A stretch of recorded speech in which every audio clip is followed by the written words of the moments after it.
Oke, baik. Assalamualaikum warahmatullahi wabarakatuh. Ayah bunda, saya sore-sore begini hari Ahad eh, melakukan live IG untuk kita sama-sama belajar sore ini. Belajarnya apa? Sore ini kita belajar tentang rokok temanya. Bagaimana menghindar dari bujukan kecanduan rokok itu seperti apa gitu ya, dari bahaya rokok. Jadi masih dalam rangka menyambut hari apa tembakau sedunia mungkin ya. Kita sama-sama belajar hari ini sore ini, dan saya akan mengundang rekan saya seorang dokter, namanya dokter Desi. Beliau bertugas di sebuah puskesmas di Matraman dan orangnya luar biasa pembelajar, dan beliau juga sudah lama mengkampanyekan untuk bagaimana membuat sebuah program yang bisa membuat bapak-bapak, terutama ya bapak-bapak itu kapok merokok gitu ya. Nah itu gimana tuh caranya? Nah, hari ini kita akan sama-sama belajar eh, bagaimana sama-sama mencari tahu gimana sih caranya ya, supaya ini kita punya anak kecil nih di rumah kita, tapi suami kita masih merokok nih, atau anak kita udah dewasa juga, udah remaja atau dewasa, dan dia mulai coba-coba merokok. Nah ini hari ini kita belajar sama dokter Desi, kira-kira apa sih yang perlu kita lakukan supaya keluarga kita itu nggak terjebak menjadi perokok gitu ya. Nah oke, sip. Sekarang saya akan mengundang dulu dokter Desi. Nah, dokter Desi udah siap untuk di backstage tadi. Insya Allah dalam beberapa hitungan detik lagi dia akan bergabung. Nah, bahayanya rokok ini luar biasa. Um, Tidak hanya yang perokoknya yang kena dampak negatifnya, tapi juga orang yang tidak merokok dan tinggal di rumah yang sama. Justru itu eh, marah bahaya ya. Oke, kita sambil nunggu dokter Dedi, dan kasih kepada teman-teman yang sudah menyempatkan diri hadir bersama. Nah, ini dokter Desi udah gabung nih sama kita. Assalamualaikum. Dokter Salam, Desi, Pak Adi. kabar sehat? Alhamdulillah. Alhamdulillah. Oke, ini seger banget ini ya, sore-sore Ahad gitu ya. Semangat banget ini kayaknya. Insya Allah kita belajar sama-sama ya, dok ya. Menikmati stay at home. Wes, menikmati stay at home ya. Oke, Kalau hari mantap. kerja kan masuk, Pak Adi. Iya, iya. Kita stay at Oh, home-nya hanya Sabtu Minggu. iya, iya, iya, iya, iya. Oke, baik, baik, baik, baik. Dok, dokter tadi saya sudah Ya, kasih pengantar sedikit tentang eh, Go Live IG kita kali ini, bahwa kita akan membahas tentang rokok dan terutama khususnya bagaimana tolak bujukan rokok gitu ya. Nah, ini bagaimana sih kiat-kiatnya, nanti mungkin hari ini sore ini kita akan berbincang-bincang, ngobrol-ngobrol ringan. Gimana sih caranya supaya keluarga kita itu tidak terlibat dalam dunia rokok merokok ini gitu ya. Jadi supaya hidupnya lebih sehat gitu. Nah, karena banyak juga nih mama-mama muda gitu ya yang kesulitan itu dok dalam meminta suaminya untuk berhenti merokok, padahal mereka punya bayi, punya anak yang masih kecil gitu ya. Eh, Pulang-pulang itu di bajunya itu masih bau rokok, anaknya langsung peluk dia gitu kan, dan sudah pasti langsung terpapar lah itu. Entah apa itu nanti nama zat-zatnya, mungkin nanti kita akan diskusi sama dokter ya sore ini ya. ya. Oke, sip. Nah, eh, nanti mungkin boleh dokter jelaskan sedikit. Tadi saya hanya kasih pengantar, dokter juga aktif. Sampai sekarang ini masih aktif di Puskesmas Matraman, Dok ya? Masih Pak Ade. Masih di Puskesmas Matraman, dan tugas beliau sangat mulia. Jadi beliau penanggung jawab untuk mengatasi penyakit yang tidak menular ya, Dok ya? Iya, khususnya layanan berhenti merokoknya. Khususnya layanan berhenti merokok. Jadi pokoknya kalau ayah bunda itu ada saudaranya, ada suaminya, ada sepupunya yang masih ngerokok, udah deh, langsung pantengin aja IG-nya Dokter Desi, ikutin pokoknya itu program-program beliau, terutama nanti ada training online-nya tuh. Wah, itu menarik banget itu. Supaya orang yang merokok itu bisa kapok dan berhenti tanpa merasa terpojok. Nah, itu gimana kita akan ngobrol juga. Ya, Dok ya, betul ya, Dok ya? Iya. Iya. Ini udah hafal luar kepala ini, Dok. Judulnya itu memang nyantol banget itu ya. Oke, sebelum mulai, Dok, saya mau tanya-tanya dulu, itu pelayanan untuk pendampingan membuat orang berhenti merokok itu, Dok, namanya itu apa, Dok? Layanan UBM Cemara, upaya berhenti merokok, cegah menderita dari tua. Kalau orang merokok kan pasti menderita nanti dari tuanya. Gitu ya, Dok, atau mungkin nggak sampai tua kali. Apa yang paling menderita dari seorang perokok itu, Dok? Yang secara kelihatan jelas itu, Dok, yang biasa dikeluhkan bagi perokok-perokok yang datang ke puskesmasnya Dokter Desi. Apa yang paling banyak keluhannya bagi para perokok yang datang berobat ke sana? Karena emang saya itu awalnya itu dari program penyakit tidak menular, yang salah satu faktor penyebabnya itu ada rokok. Yang di awalnya itu emang yang paling sering itu yang udah menderita sakit. Udah sakit baru dia kepikiran dan mau diminta berhenti merokok. Biasanya saya suka gini nih, orang berhenti merokok itu biasanya cuma karena 3, Pak Adi. Wah, apa tuh, Dok? Wah, ini menarik nih. Tolong disimak, ibu-ibu. Ibu-ibu tolong disimak. Apa tuh, Dok? Biasanya cuma 3 yang bisa membuat seseorang itu berhenti merokok. Pertama itu adalah udah tamat. Udah habis waktunya. Oh, jangan disebutin itu, Dok. Aduh, udah gak bisa diapa-apain itu, Dok. Tamat, habis di dunia. Biasanya kan gitu, nggak bisa dibilangin sampai akhirnya tamat waktunya gitu. Yang kedua nih yang biasa udah ketemu kita nih, udah menderita sakit.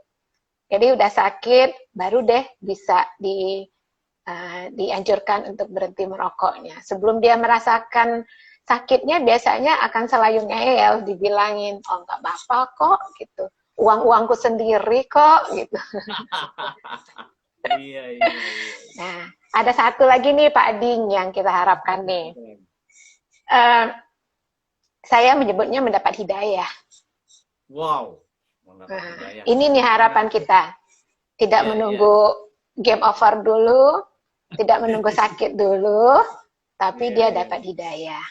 Nah, hidayah ini kan nggak bisa datang begitu aja ya, harus dicari, harus diusahakan. Ya, salah satunya yaitu menyadarinya sebelum terlambat. Gitu. Iya. Jadi ada 3 tadi ya. Kalau udah game over gitu ya, kemudian udah sakit berat gitu ya. Sakit berat itu apakah sampai yang dibolong-bolongin sininya itu, Dok? Ada yang sudah parah banget baru. Udah sakit. Dibolongin itu ya, Dok ya? Enggak, maksudnya kalau sakit-sakit ringan dia saat sakit dia berhenti merokoknya, terapi begitu enak badannya merokok lagi. Ada juga yang udah dioperasi, udah bolong lehernya, baru benar-benar berhenti. Dok, istilahnya itu dibolongin itu apa sih, Dok? Kalau saya nih yang orang awam nih, itu kenapa kok sampai dibolongin? Dan itu kan mengerikan banget, Dok. Nah, ini mohon maaf nih pertanyaannya orang awam, tapi barangkali dari perspektif orang awam itu bisa menjelaskan kepada perokok di lingkungan kita, itu kan lumayan juga, siapa tahu hidayahnya datang gitu. Gimana tuh? Iya. Apa yang terjadi? Itu paling sering pada orang yang mengalami kanker pita suara. Itu bukan hanya perokok aja loh Pak Ading. banyak kasus yang dia perokok pasif, menderita kanker pita suara, sehingga pita suaranya itu harus diangkat. Makanya orang begitu biasanya sudah tidak bisa lagi mengeluarkan suaranya ketika bicara, karena pita suaranya udah diangkat. Namanya tracheostomi, jadi lehernya ini dibolongin. Oke. Dan Jadi kasusnya banyak komunikasinya banget. pakai pakai ketikan berarti, pakai bahasa isyarat dan ketikan berarti setelah itu ya. Terakhir saya punya pasien itu malah dia berangkat haji itu tahun ini tahun 2018. Ya dia selalu naruh kertas sama pulpen di kantongnya. Karena kan nggak akan keluar suaranya, Iya, walaupun iya, dia iya. kelihatan sehat, dia ini tapi nggak kelihatan suaranya. Oke, Dan oke. bahkan pernah kasus ada yang usianya masih muda loh Pak Ading, Usia berapa tuh, umur Dok? 23 tahun. Dia Wih, bukan perokok. Dia bukan oh, jadi bukan perokok. perokok. Berarti Bukan. perokok pasif. Ya, ya dia perokok pasif, tapi lingkungannya pada perokok semua. Usianya masih muda, masih 23 tahun kalau nggak salah waktu itu ya. Dia divonis harus diangkat pita suaranya, dibolongin lehernya. Dan itu alhamdulillah orangnya masih saya ada dan cukup aktif untuk mengkampanyekan gerakan untuk tidak merokok dan tindakan melindungi perokok pasif gitu Pak Adi. Iya, iya, ya. Wah, berarti memang harus para perokok-perokok harus melihat bukti nyata dulu barangkali ya. Bukti nyata Ada juga yang bahwa tadi iklan itu Pak Ading, yang ibu-ibu iya, yang iya, sering iya, keluar di iklan, iya. dia juga bukan perokok, cuma Oh, bekerja di tempat lingkungan yang perokok. Jadi dia harus menderita akibat lingkungannya. Jadi oh, ada berarti sering iklan. sebenarnya perokok pasif itu yang dia tidak merokok itu apakah sama level bahayanya atau justru lebih berbahaya dia atau bagaimana, Dok? Dibandingkan perokoknya. Tergantung orangnya kan, itu kan nggak sama efeknya. Mungkin perokok sehat-sehat saja, perokok Ya. nggak merasa apa-apa, tapi orang di sekitarnya belum tentu dia sekuat dan setangguh yang si perokoknya. Oke, Dan oke. satu lagi nih yang mungkin belum banyak ibu-ibu tahu nih, mungkin mama-mama muda, idola Pak Ading juga nih harus tahu nih. Mungkin bapaknya nggak mau disuruh merokok, kan aku merokok di luar, kan aku merokok nggak dekat anak. Ada Ya. lagi, pernah dengar nggak Terus perokok ketiga Pak Ading? apa tuh? Sir hand smoker. Wah, gimana tuh, Belum Dok? pernah dengar ya Pak Ading ya? Belum pernah dengar saya. Sir hand smoker itu, dia itu terpapar, bukan terpapar langsung asap rokoknya itu, tapi dia terpapar asap rokok yang sisa asap rokok. Misalnya nih, si bapak muda ini, idolanya Pading, mama-mama muda ya, suaminya merokok di luar gitu ya, Ya, dia merokok di luar, terus dia punya bayi, sampai ya. di rumah kan dia nggak ganti baju, nggak ini kan, namanya sayang bayi, digendonglah bayinya, dipeluklah bayinya.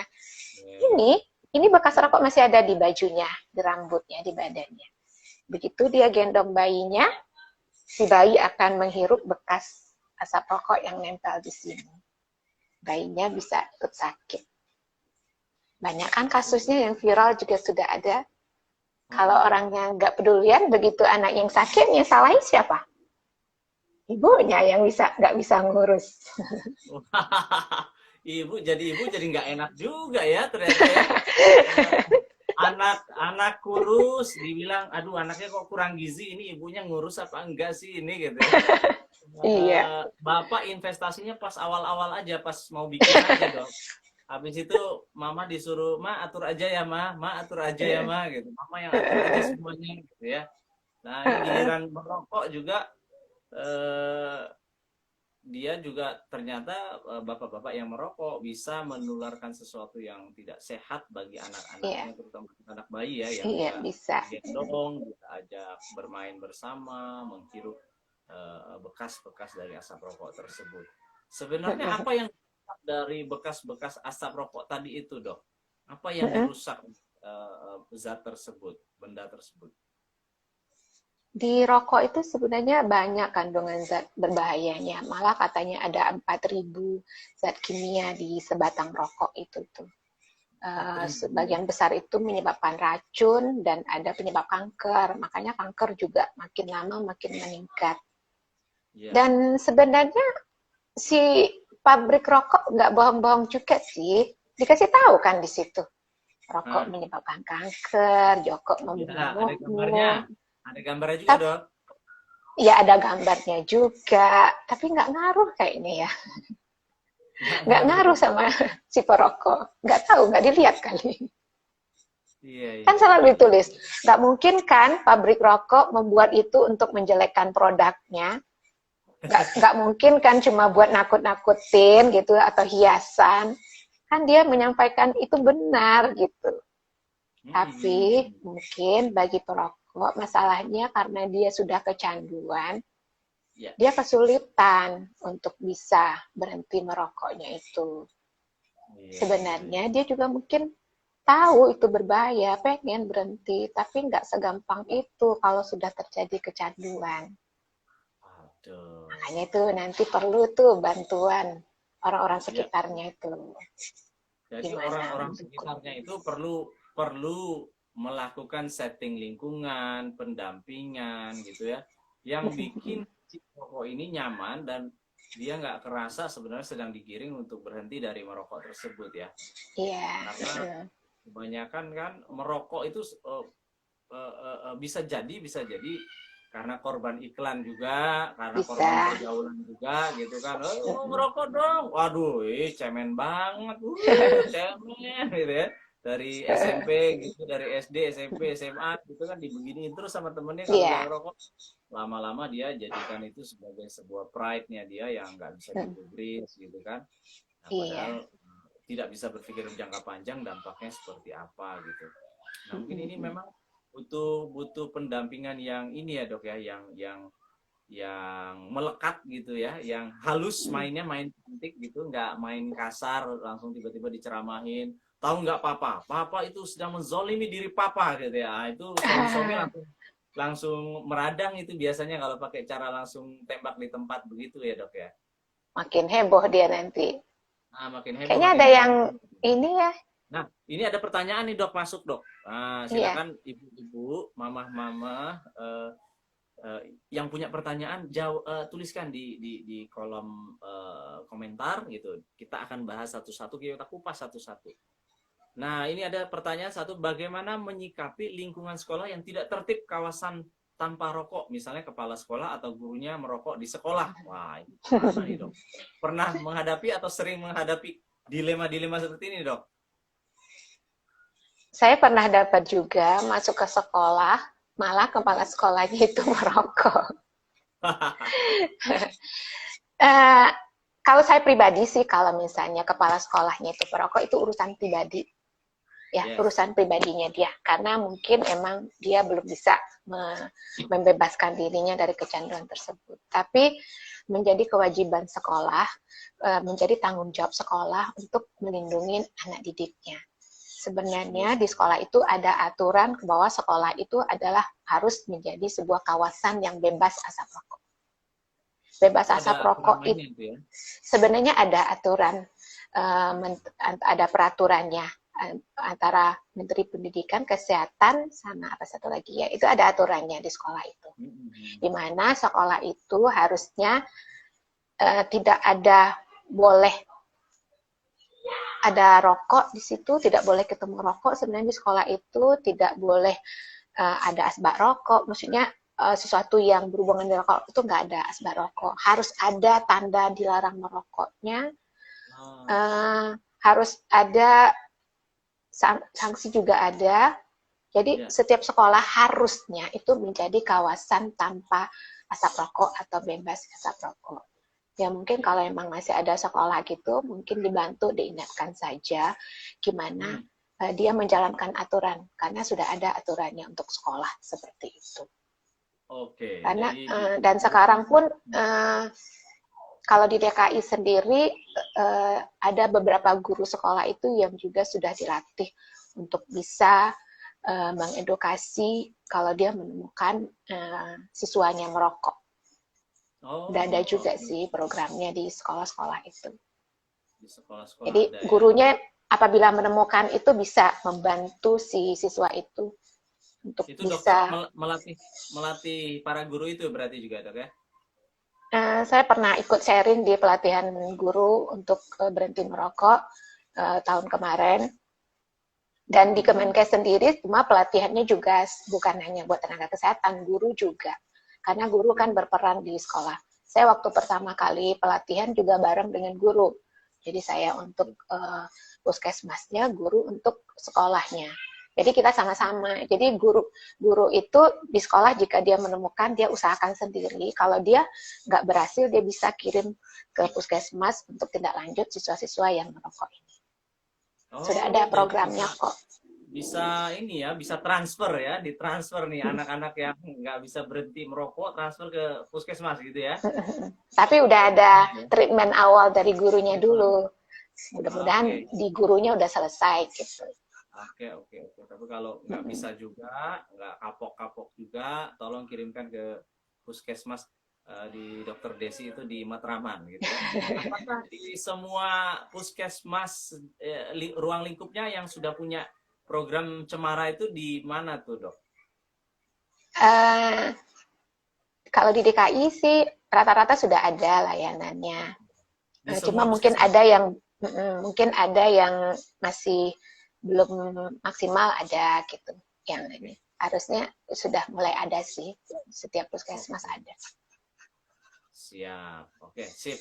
Kita lanjut, Dok, ke pertanyaan berikutnya. Bagaimana Ya. cara orang tua menyampaikan kepada tamu di rumah agar tidak merokok di rumah kita? Nah, ini Ini juga problem ya. Tamu gitu kan? Namanya juga tamu ya. Kembali mungkin ke prinsip kita ya.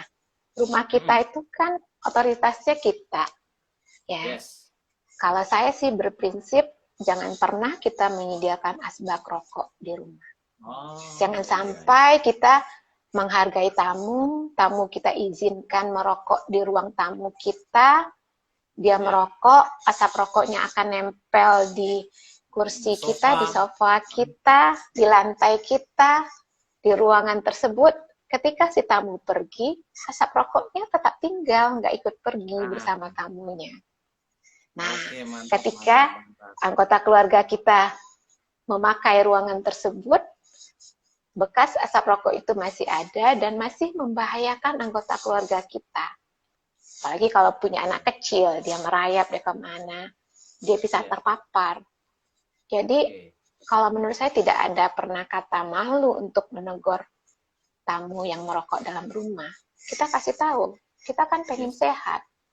Ya mungkin dengan cara yang, kalau saya sendiri nggak pernah mau menyediakan asbak, walaupun pernah ada saudara saya yang merokok, kan ada juga sih diganti sama piring kecil atau apa. Saya tidak akan mau menyediakan asbak rokok. Itu caranya ya, teknik praktisnya itu nggak usah sediakan. Dan jangan mungkin disediakan. Bisa bicara baik-baik aja di depan ya, supaya nggak berasumsi, nggak enakan gitu ya. Jadi memang kalau kita sedia berarti kita izin dong Pak Ade yang merokok. Iya, betul. Memang ini terkait sama konsep diri juga nih, Dok. Konsep diri itu kan kita tahu yang kita mau, lalu kita bisa menyampaikan yang kita mau itu. Ya kita maunya rumahnya sehat, nggak ada asap rokok. Ya harus berani karena ini kan sesuatu yang merupakan kebutuhan kan, bukan sesuatu yang opsional gitu kan. Ya harus berani kalau mengungkapkan yang benar itu ya harus berani. Kalau kata ayah saya itu, biasakanlah yang benar, jangan benarkan kebiasaan. Ya, benar. Orang ngerokok gitu ya itu ya nggak benar ya udah. Biasakannya yang benar, jangan benarkan kebiasaan gitu. Habis makan biasanya mulut pahit nih, mau rokok. Itu kan kebiasaan ente. Ini kalau di rumah saya aturan mainnya begini gitu ya. Oke, harus ternyata mulut pahitnya karena belum gosok gigi. Itu alasan aja sebenarnya mungkin ya. Nah, ternyata mulut pahitnya karena dia belum minum. Belum belum ngemil gitu ya, mungkin barangkali belum ngemil gitu ya. Iya. Benar. Ya memang mama muda harus berani mengungkapkan ya aturan main di rumah kita, kita yang punya otoritas jangan mau diarahkan atau dilanggar aturan main kita oleh orang lain, apalagi tamu kita gitu kan. Apalagi kalau Iya. kita punya anak kecil gitu. Nah, Dok, penasaran juga nih, Dok. Kalau anak kita tuh terpapar asap rokok dan seterusnya, itu sebagai perokok pasif itu ada ketentuannya nggak sih? Misalnya pengukurannya, oh dia kalau udah terpapar 3 bulan itu baru bisa berbahaya gitu, atau hanya dalam 1 minggu 2 minggu tiap hari terpapar itu juga bisa udah mengerikan dampaknya, Dok, ke kesehatan anak-anak bayi kita. Ya justru karena itu kali ya kadang-kadang nggak kelihatan, tahu-tahu nanti anaknya sakit. Pernah Pak Ading baca di sosmed pernah viral, ibunya tidak merokok, bapaknya tidak merokok, dan Iya, iya. terpapar asap rokok dari tamu ketika dia acara syukuran kelahiran bayi itu. Akhirnya Oh, anaknya sakit, kalau nggak salah sampai meninggal. Jadi ya nggak bisa ampun. ada aturan itu kan tergantung masing-masing anak. Kemungkinan mungkin anaknya lebih gampang itu Iya, terpapar, daya tahan tubuhnya mungkin lebih rendah gitu, lagi turun terkena gitu ya. asap rokok. Mungkin bukan asap rokok juga ya, ketemu orang yang habis merokok kali ya. Nggak mungkin kan merokok dekat bayi. Mungkin terpapar perokok yang ikut hadir di situ. Kan anak biasanya di itu ya, itu sempat viral kan. Akhirnya anaknya kalau nggak salah meninggal deh itu. Ya, ya, ya. Jadi ya tetap kewajiban kita benar-benar melindungi anak kita. Nggak ada yang baru sehari nggak. Kalau emang ternyata dia yang gampang menderita atau daya tahan tubuhnya lemah ya terpapar sedikit aja mungkin ya udah sakit. Jadi memang kita nggak bisa baca pola juga ya. Barangkali daya imunitas anak kita lagi rendah, langsung bisa bahaya ke kesehatan dia ya. Iya. Makanya supaya nggak pusing-pusing, udah kita setting lingkungan kita no rokok, no perokok gitu Iya. ya. Dan Iya. kamu juga jangan merokok lah. Pokoknya kalau mau merokok, kalau udah pulang dari sini jauh-jauh gitu ya. Jauh-jauh. Di hutan Sebaiknya sana juga misalnya. jangan di depan rumah ya. Depan rumah kan Ya, ya, ya, asap rokok. jangan di depan. Betul, betul, betul. Lari asapnya ke dalam rumah soalnya, Dok. Iya. Gampang angin gitu ya. Kecuali dia Oke, merokok sip. pakai kantong. Itu kalau bisa itu asapnya ditelan sendiri gitu, Dok ya. Iya. Barangkali sanggup gitu ya. Nah, itu orang udah paling kesel itu. Mas, ngerokoknya ya banyak orang-orang yang di angkot itu naik angkot dia tetap merokok Nah, gitu kan. Itu orang-orang ini di dikebul-kebulin gitu ya ininya asap rokoknya, ini orang kayak nggak tahu diri gitu ya. Sampai padahal itu ibu-ibu Pak Adin itu harusnya juga harus menjadi kawasan yang bebas asap rokok bebas harusnya asap rokok kendaraan ya. Iya, umum. iya, iya. Kayaknya Cuma udah ada denda itu kayaknya ya kalau nggak salah. Merokok di area umum itu kan dulu kan kabarnya harusnya juga ada. harusnya itu jadi yang tidak boleh benar-benar merokok itu harusnya ada 7 tatanan itu di Ah, tempat layanan kesehatan, di sekolah, tempat bermain anak, di tempat rumah ibadah, di angkutan umum, tempat bermain anak, di tempat-tempat lain yang ditentukan. Harusnya itu tidak boleh. Tujuannya untuk melindungi orang-orang yang tidak merokok, yang belum tentu sekuat sehebat si perokok. Si perokok mah sengaja dimasukin racun ke tubuhnya juga dia nggak apa-apa, tapi belum tentu orang lain seperti itu. ya, ya, ya, ya. Oke. Nah, Dok, ini masih banyak ini antrian kita untuk dijawab-jawabin ini pertanyaan mama-mama yang kepo nih. Pak Ading, ayo Pak Ading, pertanyaan sudah menumpuk. Siap, siap, siap, siap, siap, siap. Waduh, ini kita kayak dikejar angkot ini, kejar setoran ini. Ya, sebentar. Bagaimana hak orang tua yang anaknya bergaul dengan perokok, Dok? Apakah kita bisa menyampaikan ke orang tuanya bahwa anaknya itu merokok? Nah, itu nggak melanggar HAM kan? Nah, itu kalau misalnya mungkin dia guru Bagaimana gitu. hak orang tua yang anaknya bergaul dengan perokok? Hak Maksudnya orang gimana ya? tua. Ini agak Bagaimana membingungkan hak ini. orang tua? Eh, Bagaimana hak hak orang orang tua? tua yang anaknya bergaul dengan perokok. Apakah bisa kita menyampaikan ke orang tua bahwa anaknya merokok? Ya bisa-bisa aja gitu ya kalau kita mau menyampaikan. nggak melanggar Oh, apa hak kah? maksudnya si anak perokok ya?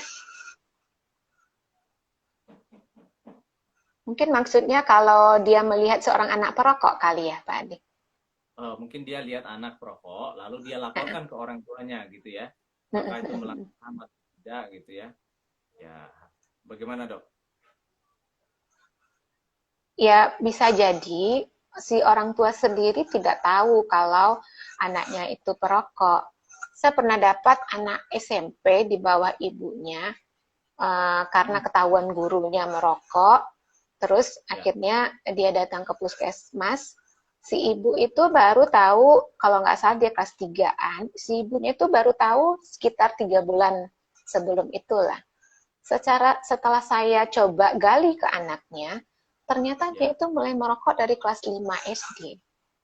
Jadi Ya emang banyak ampun. orang tua yang tidak tahu kalau anaknya udah mulai merokok-merokok, tahu-tahunya itu anaknya udah di level kecanduan, udah agak sulit Iya, iya. untuk uh, mengatasi kecanduannya gitu.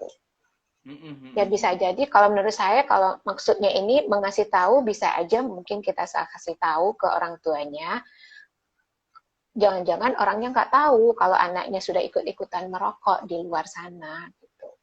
Iya, iya, iya, iya. Nah, lanjut ke pertanyaan gini dok. Ini yang lagi kekinian juga dok. Bagaimana bagaimana dengan rokok elektrik dok? Sama dampak negatifnya atau beda atau bagaimana dok? Nah ini menarik ini. Ini kan trennya anak muda sekarang langsung sama juga kan? Asapnya kumpul Ya, juga. Kandungan benar. nikotinnya kak ini berbahaya juga atau bagaimana? Kadarnya lebih tinggi atau gimana dok? Bentuknya juga macam-macam Pak Ading. Ada yang orang tuanya nggak tahu karena kayak flash disk atau apa kayak gitu. Dikirain orang tuanya anaknya nyimpan flash disk gitu. Ternyata Gitu enggak. ya. Jadi modus operandinya banyak gitu ya. Orang tuh jadi nggak tahu. Bentuknya kayaknya macam-macam deh. Dan Pak Iya, Ading iya. saya pernah masuk ke SD. Ketika Iya. saya tanya, kalian ada yang tahu vape? Tahu. Apa itu vape? Hmm. Ada yang sudah coba vape? Saya gitu. Anak Oh, SD banyak Pak gitu. Adi. Banyak yang Banyak. anak angkat tangan. Ya Allah. Dia dengan Waduh. semangat, saya udah nyoba rasa anggur, saya pisang. Menyeramkan sekali. Oke, oke, oke, oke. Bahkan kalau misalnya yang saya tahu ya, kalau rokok itu tadinya ada kadar misalnya sekian sekian lah nikotin sama tarnya. Kalau kalau vape ini atau elektronik ini elektrik ini saya ini kayaknya nggak ada. Nggak tahu sekarang, bahkan dulu pernah sempat bahwa kalau rokok elektrik ini malah itu di bawah Deperindak ya, bukan di bawah kesehatan. Jadi artinya resikonya itu ya diserahkan kepada penggunanya. Iya, Kalau iya, saya iya. sendiri melihat tetap aja karena kandungannya juga nikotin. Yang dijual Iya. juga nikotinnya yang menyebabkan orang kecanduan. Mm-mm. Jadi nggak ada tuh berhenti merokok alih vape. Ada juga tuh dia merasa dia sudah tidak merokok lagi tapi nge-vape. Ya sama Ah, ah, aja. Dia merokok ah. kan untuk suplai nikotin. Maka kalau dia Iya. nggak merokok nge-vape, suplai nikotinnya diambil alih sama vape ya sama aja. Tetap aja dia kecanduan sama nikotinnya tersebut. Oke, Kalau oke. efeknya dampaknya sekarang sudah banyak juga, udah mulai ini ada malah penyakit yang sekarang khusus akibat vape juga ada sekarang. Karena udah makin banyak itu muncul penyakit-penyakit Mm-mm. akibat rokok elektrik ini. Mm-mm, mm-mm. Nah, dok, berarti sama aja ya orang yang nge-vape sama yang rokok biasa itu ya sama-sama nggak boleh lah, nggak bagus, merusak kesehatan juga. Kita Tetap lanjut ke merusak pertanyaan berikutnya. kesehatan. Nah, ini Ya, menarik nih, dok. Masih sore tapi pertanyaan kayak gini nih, dok ya. Menyerempet-nyerempet, dok. Maaf izin bertanya, sejauh mana rokok dapat mempengaruhi kualitas sperma? Apakah setelah berhenti dalam hitungan bulan atau tahun, kualitas spermanya akan kembali normal atau selamanya tidak akan baik? Nah, ini mungkin saya nanya dulu ke dokter, apakah ini ada pengaruhnya ke kualitas sperma, dok? pengaruh rokok itu mungkin bukan hanya itu. Jadi Wah, kalau sebenarnya pengaruh rokok itu dari mulai ujung rambut sampai ujung kaki efeknya. Sperma salah satunya aja kali. hanya salah satunya saja ya. Iya, sebenarnya kan dari mulai ujung rambut sampai ujung kaki akan terpengaruh oleh efek rokok. Begitu Iya. orang menghisap rokok, itu akan masuk, terutama nih, misalnya nih yang salah satu zatnya, kalau yang disebutkan sama rokok itu kan cuma dua ya, biasanya cuma dua yang disebutkannya, nikotin sama tar. Ada lagi satu lagi zat yang cukup berbahaya di rokok itu namanya karbon monoksida. Karbon monoksida itu kalau normalnya tubuh kita itu kan yang diedarkan darah ke seluruh itu kan oksigen.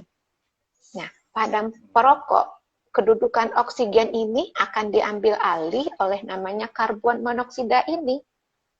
Jadi kan kalau pembuluh darah kan alirannya dari ujung rambut sampai ke ujung kaki.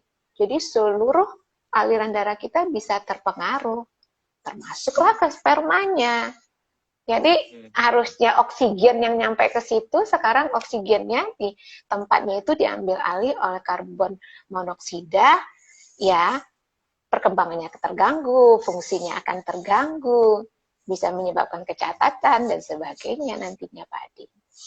Nah, jadi berpengaruh juga nanti ke kualitas anak yang dilahirkan juga ya dok ya, bisa pengaruh Sudah ke sana ya. tentu. Aduh, panjang ini urusannya ya. Ini masih banyak ini pertanyaannya dok. Nah, yang ternyata tadi yang ditanyakan itu kalau kita melihat anak yang merokok gitu, 18 tahun ke atas, kita berhak nggak itu melaporkan gitu. Maksudnya tadi itu yang seperti itu. Jadi ada aturan mainnya nggak, kita boleh melaporkan dia ke orang tuanya atau tidak. Ya, kalau menurut saya mungkin sah saja ya dok ya. Belum ada aturan main yang pastinya gitu. Apalagi kalau misalnya semua kita cuek, semua kita nggak peduli, anak-anak ngumpul-ngumpul merokok, tidak ada yang peduli, itu makin lama akan makin banyak anak-anak yang terjerumus. Harusnya mungkin kita mulai gimana caranya kita membangun kepedulian tersebut. Betul. Ya mungkin dengan bikin aturan di lingkungan atau gimana. Kan sudah ada juga yang namanya kampung bebas asap rokok, misalnya. Itu emang perlu dari warganya sendiri gitu, kemauan warganya di situ. Kesadarannya udah kesadaran kolektif itu ya dok ya. Iya. Udah keren itu, udah keren. Jadi orang mau masuk lingkungan aja udah segan itu, mau merokok pun udah lihat kiri kanan dulu dia, ini karena ada larangan rokok gitu, kawasan bebas asap rokok dan seterusnya. Oke, baik. Satu lagi sebelum nanti saya yang nanya, jadi saya juga ada pertanyaan yang penasaran juga. Dok, sekarang banyak selebgram usia ABG yang menjadi endorser rokok elektrik. Gimana? Boleh nggak kita laporkan akun IG-nya? Wah, ini jadi endorser elektrik gimana nih dok? Anak-anak banyak juga. Berarti dia apa ya? Nggak boleh juga sebenarnya anak-anak. Dari segi kesehatan udah jelas lah. Harusnya iklan rokok itu nggak boleh. Apalagi kalau kita sudah benar-benar menjalankan misalnya aturan perda rokok misalnya, itu nggak boleh ada iklan rokok sebenarnya. Iya. Cuma kadang-kadang kita mungkin masih agak lemah ya di masalah aturan. Kalau yang aturan sudah berjalan, iklan rokok pun sebenarnya nggak boleh. Iklan rokok. Tapi alhamdulillah DKI kayaknya sudah nggak ada lagi iklan rokok yang di luar-luar itu, nggak ada lagi. Sebenarnya kalau kita menjalankan aturan dan itu udah berlaku, nggak boleh ada iklan rokok, apalagi sampai memanfaatkan anak-anak. Waduh, itu bahaya itu. Kalau menurut saya nggak apa-apa dilaporkan ke pihak terkait, bisa jadi belum tertangkap fenomena ini oleh pihak yang kepentingan ya. Pengamatannya keren banget itu, mama siapa itu namanya? Nah, nanti dilaporkan aja ke KPAI barangkali ya, atau ke bisa kali yang peduli anak. Kementerian Kesehatan juga bisa itu, karena itu merusak banyak generasi itu jadinya. Oke dok, saya penasaran nih dok. Kan kita udah tahu tadi bahas rokok itu berbahaya, dampaknya dari ujung rambut sampai ujung kaki, merusak kualitas diri kita dan kualitas calon anak kita gitu kan. Nah kan ternyata berbahaya banget. Nah tapi dok, faktanya banyak mama-mama muda ini masih suaminya itu masih kecanduan merokok gitu ya. Nah, apa sih tips-tipsnya dari dokter nih, Dokter Desi selaku orang yang udah berpengalaman di dalam mendampingi para perokok untuk bertobat dan kembali ke jalan yang benar gitu ya, nggak merokok lagi gitu. Apa sih tips-tips yang praktis yang bisa dilakukan oleh mama-mama muda ini sehingga mereka tuh paling tidak itu bisa menimbulkan kesadaran di suaminya. Oke, aku akan berencana berhenti merokok sekian gitu misalnya dalam durasi berapa lama lagi gitu. Jadi dibikin bertahap gitu. Gimana tuh dok cara-caranya dari success story yang pernah dokter dampingin, boleh di-share dok. Nah, apa tipsnya, kiat-kiat praktisnya dok? Silakan dok. Saya pernah punya pasien, suaminya merokoknya nggak tanggung-tanggung Pak Adi. 40 batang sehari. 2 bungkus yang isinya 20. Oh, Ya. dua bungkus ya? 2 bungkus. Jadi sehari 40 batang dengan harga 20.000 sebungkus. Berarti sehari dia harus mengeluarkan uang 40.000. Sebulan 1,2 juta. 1,2 juta. Bisa beli kambing satu itu. Terus lama-lama bisa beli motor besar itu dalam setahun. Cuma sepertinya perokok nggak pernah mikir uang yang keluar deh Pak Adi. Gitu ya, ya. Si bapak ini masih sehat-sehat aja, dia nggak apa-apa.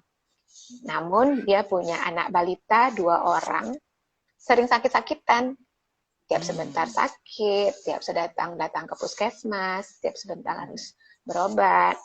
Nah, kebetulan sih kalau puskesmas Matraman, dokternya udah mulai care itu masalah-masalah rokok ini. Ya. Yang ditanya bukan ibunya, tapi anak tanpa rasa perokok enggak gitu. Keluarlah, ternyata benar bapaknya perokok. Terus yang diterapi bukan hanya anaknya, bapaknya yang kita terapi.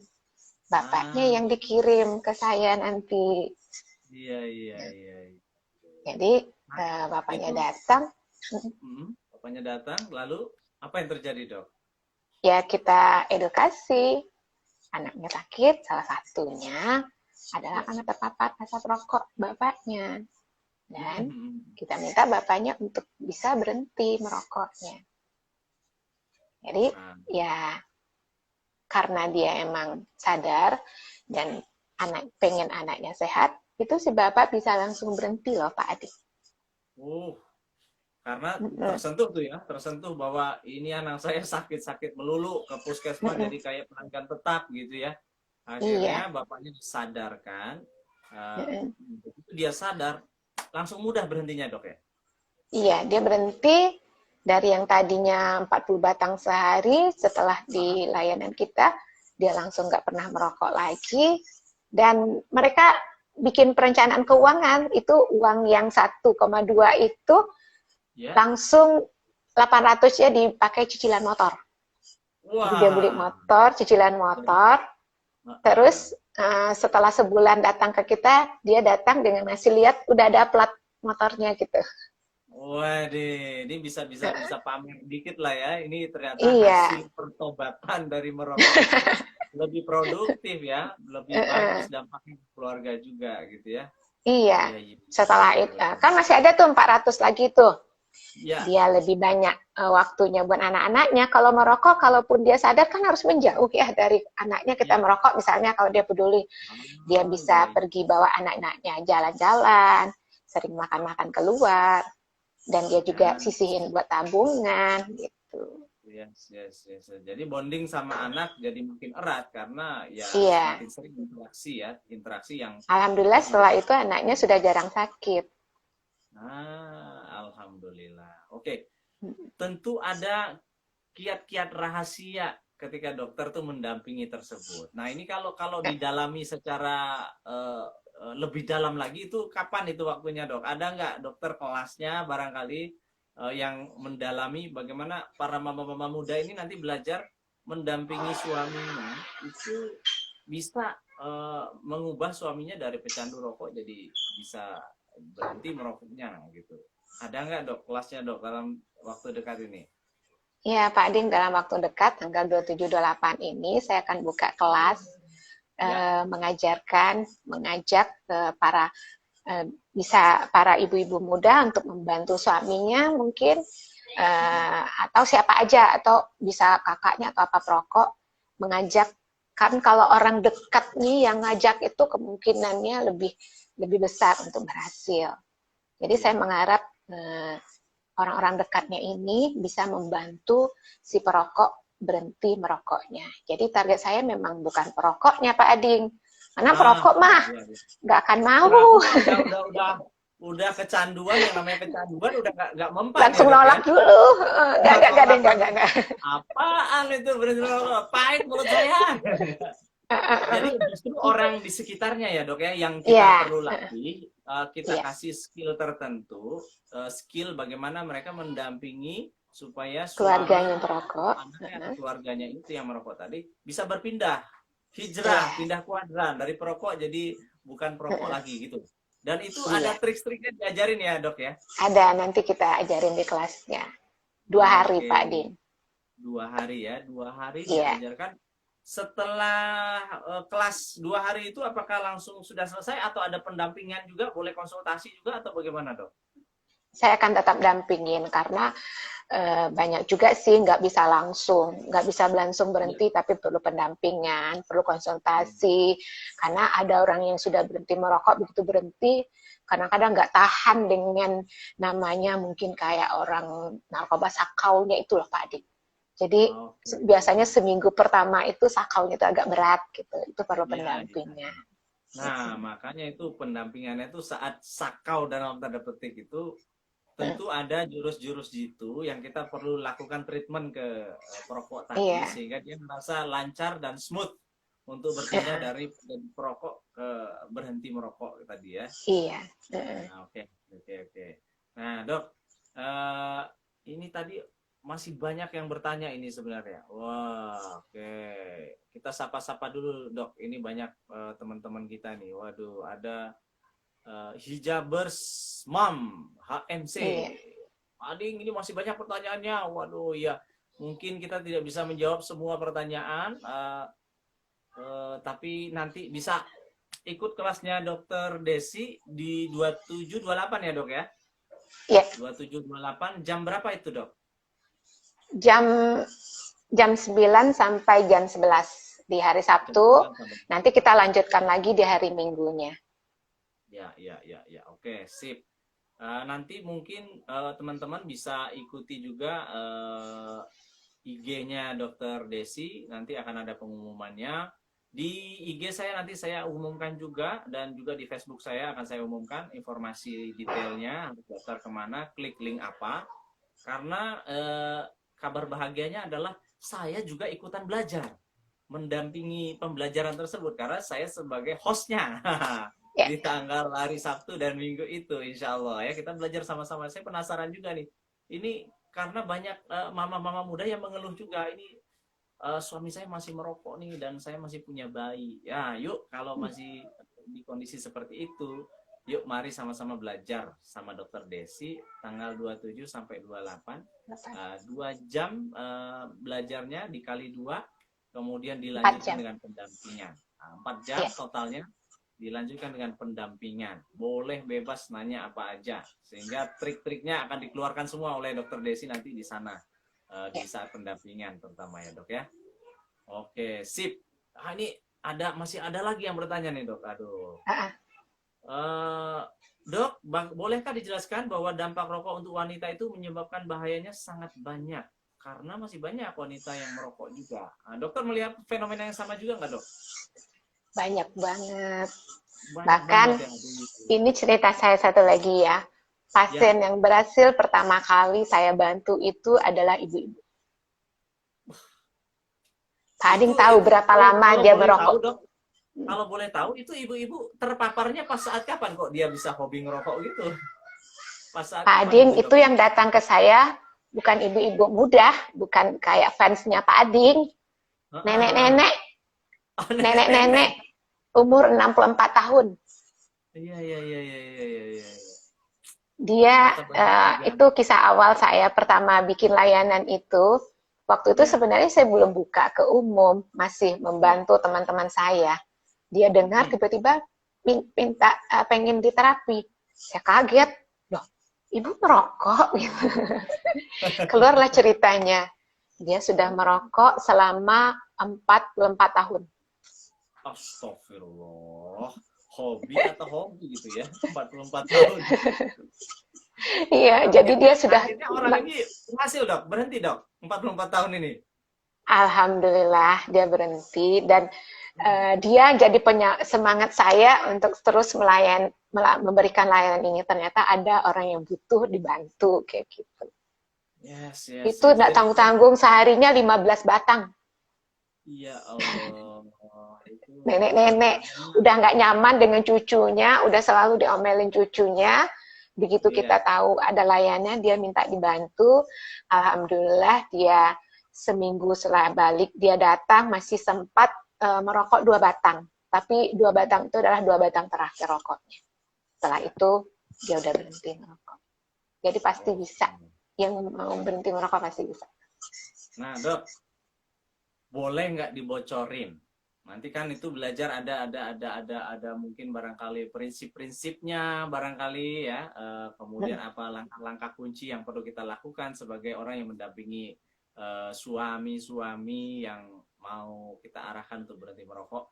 Itu bocorin satu dong dok, yang untuk di tanggal 27-28 itu apa sih dok yang bisa dipraktekin nih? Udah nggak sabar banget nungguin seminggu lagi nih. Tapi apa nih langkah pertama yang bisa dilakukan oleh mama-mama muda nih yang suaminya masih ngerokok? Apa yang perlu dilakukan treatment kepada suami? Yang penting lagi adalah kita itu memang harus menerima, jangan marah-marah. Kalau udah marah-marah nggak bisa gitu. Jadi tantangan lah buat kita itu. Suami perokok itu jadi tantangan buat kita.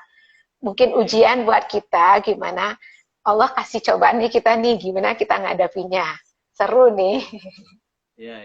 Gimana kita bisa membantunya untuk berhenti merokok. Dan kalau udah berhenti pasti enak banget. Kalau kita udah berhasil bantu orang berhenti merokok, itu enak banget. Enak banget ya. Jadi tipsnya yang paling penting banget, jangan marah-marah. Ya. Jadi kalau kita mau mengarahkan suami kita, jangan pakai tekniknya marah-marahin dia gitu ya. Justru jangan marah-marah ya dok ya. Nanti diajarkan juga dok. Kalau tidak marah-marah dengan cara apa, tipsnya diajarkan juga nanti dok ya. Iya. Asik. Nah, itu kalau nggak pakai marah-marah, pakai cara apa lagi Pak Adi kan? Nanti kita belajar sama-sama. Dipandu oleh Dokter Desi secara bertahap nanti ya. Apa saja yang perlu, aktivitas yang perlu kita lakukan. Yang terpenting jangan marah-marah, itu penting banget itu ya, karena kita marah-marah maka malah semakin berontak mungkin jadi pasangan kita ya, malah makin ditantangin, merasa ditantangin, adrenalinnya malah makin terpacu ya. Oke. Oh ini ada lagi dok yang terbaru dok ya, kita masih punya waktu 1 menit lagi dok sebelum dokter nanti memberikan closing statement. Ada pertanyaan lagi nih dok, menarik nih pertanyaannya. Dok, sekarang anak-anak kepo juga ke rokok herbal. Waduh, rokok kok ada herbal ini? Ada macam-macam apa lagi nih rokok? Oh, merambah syariah juga ini ya. Rokok kok herbal ini. Apakah ada dok? Pernah dengar juga dok? Atau saya baru pertama kali dengar ini dok? Saya juga pernah dengar. Tapi saya nggak paham nih rokok herbal. Tapi kalau yang di dalamnya tetap nikotin, sebenarnya yang dijual itu adalah kecanduannya itu. Kalau emang itu nggak apa-apa, ya sudah ngapain juga merokok kalau emang bukan masalah kecanduan. Tapi kalau dengan tanpa merokok dia nggak bisa, berarti emang kecanduan itu yang dijualnya. Mungkin dibungkus aja itu dengan herbal lah apalah gitu. Ya ini mungkin bisa jadi cara jualannya aja dikemasnya pakai istilah-istilah yang apa namanya yang akrab di telinga orang-orang gitu ya, lebih nice, lebih positif gitu ya, pakai kata-katanya herbal yang dijual. Padahal kalau misalnya itu nikotin juga menimbulkan candu juga, itu juga ya sama-sama saja gitu ya. Nah sebenarnya dalam jangka panjang dok, orang yang kecanduan itu apa sih yang rusak pada diri dia dok? Implikasinya apa dok? Jadi kalau dia sudah kecanduan, begitu nikotin turun dari otaknya kan itu ada kayak nagih. Jadi dia pengen lagi, pengen lagi. Jadi kalau dia tetap merokok itu menyuplai nikotinnya, mau diganti dalam bentuk vape, mau diganti herbal, kalau emang itu sebenarnya kan masalah kecanduannya itu. Dan ketika orang yang sudah kecanduan lalu dosisnya itu turun secara mendadak, ya dia bisa jadi emosinya jadi nggak stabil juga ya dok ya, bisa Nah, marah-marah, ada yang nah ya. nggak bisa mikir nih kalau nggak ngerokok gitu ya, nggak punya ide dan seterusnya gitu ya, jadi berpengaruhnya banyak juga ya dok ya. Maka itu pendampingan untuk berhenti itu kadang-kadang kalau di masa itu kita nggak bantu, dia bisa balik lagi. Penting banget itu Oke. pendampingan itu nantinya. Yes, yes, yes. Oke dok, kita waktunya tipis banget dok. Nah, Ya, silakan dokter memberikan closing statement kepada mamah-mamah muda nih. Kira-kira apa saja yang mau disampaikan untuk menguatkan mama-mama muda yang ternyata suaminya masih jadi perokok sekarang dan dia punya niatan betul untuk bagaimana caranya supaya suaminya berhenti merokok. Apa closing statement dari dokter? Silakan dok. kita itu harus senantiasa menyampaikan kebenaran dan kepedulian kita sangat penting di sini. Jadi untuk masalah rokok ini, kalau kita semua tidak peduli, maka penyakit atau ininya akan makin banyak. Jadi kita harus mulai peduli dengan masalah rokok. Makin banyak kita yang peduli, akan yakin akan makin banyak orang yang sadar akan bahaya rokok dan makin banyak orang yang mau mungkin berhenti dari merokok. Ini saya minta kepedulian kita bersama. Dengan makin banyak kepedulian bersama, kita harapkan anak-anak muda yang perokok pun akan makin berkurang. Yang perokok dewasa pun harapannya bisa berhenti sehingga diharapkan generasi kita akan lebih sehat tanpa asap rokok. Asik, mantap. Oke, terbaik closing statementnya dari dokter. Sama-sama kita berjuang membangun negara ini dengan mencetak generasi-generasi yang unggul. Karena nanti 2045 kita dapat generasi yang namanya bonus demografi. Ya dok, bener ya dok ya. Di negara lain itu udah tua-tua tuh orangnya, udah pensiun-pensiunan. Nanti di 2045 semakin modern negaranya, semakin ogah nikah, semakin ogah punya anak. Tapi di Indonesia banyak anak, banyak rezeki. Sehingga kita nanti dapat usia produktif 15 sampai 64 tahun itu akan melimpah. Dan kalau itu banyak perokoknya, waduh, itu repot kita ya. Kualitas SDM-nya juga secara dari ujung rambut ke ujung kaki tadi nggak terlalu bagus gitu ya. Nah, tapi kalau mereka mulai punya kesadaran bersama, dimulai dari orang tuanya sekarang ya, orang tuanya sekarang, suami, istri, peduli, saling jaga bareng-bareng, mudah-mudahan kita mampu mencetak generasi-generasi yang unggul, benar-benar generasi yang emas, generasi yang berkah, ngasih berkah ke kita, bukan generasi yang membawa musibah buat negara ini. Oke, terima kasih Dokter Desi sudah meluangkan waktunya. Saya belajar sore ini dan mama-mama muda tentunya juga belajar banyak dari sharing session kita sore ini. Dan jangan lupa teman-teman, jika ingin mendalami bagaimana teknik pendampingan yang menarik, yang gampang, yang mudah untuk mengubah para perokok jadi kapok merokok tanpa merasa terpojok, ikuti nanti kelasnya Dokter Desi. Nah, diajarkan, dituntun satu persatu, mulai dari prinsipnya apa yang perlu kita tanamkan, dan langkah-langkah kuncinya apa, didampingin sampai bisa, sampai sukses insya Allah. Seperti success story yang tadi diceritakan oleh Dokter Desi. Oke dok, kalau gitu kita tutup dulu dengan hamdalah. Dan terima kasih kepada ayah bunda yang sudah mengikuti sharing session kita sore ini. Sampai ketemu hari Sabtu dan Ahad depan jam 9 sampai jam 11. 2 kali 2 jam dilanjutkan dengan pendampingan. Dan nanti silakan di follow @adlilumarat dan juga Dr. Desi, Dr. Desi ya. Dr. Desi apa dok? Savitri. Dr. Desi Savitri. Nanti informasi lengkapnya tentang program tersebut akan diposting di situ. Selesai program ini. Baik dok, terima kasih banyak. Terima kasih Pak Din. Sampai jumpa lagi. Assalamualaikum warahmatullahi wabarakatuh.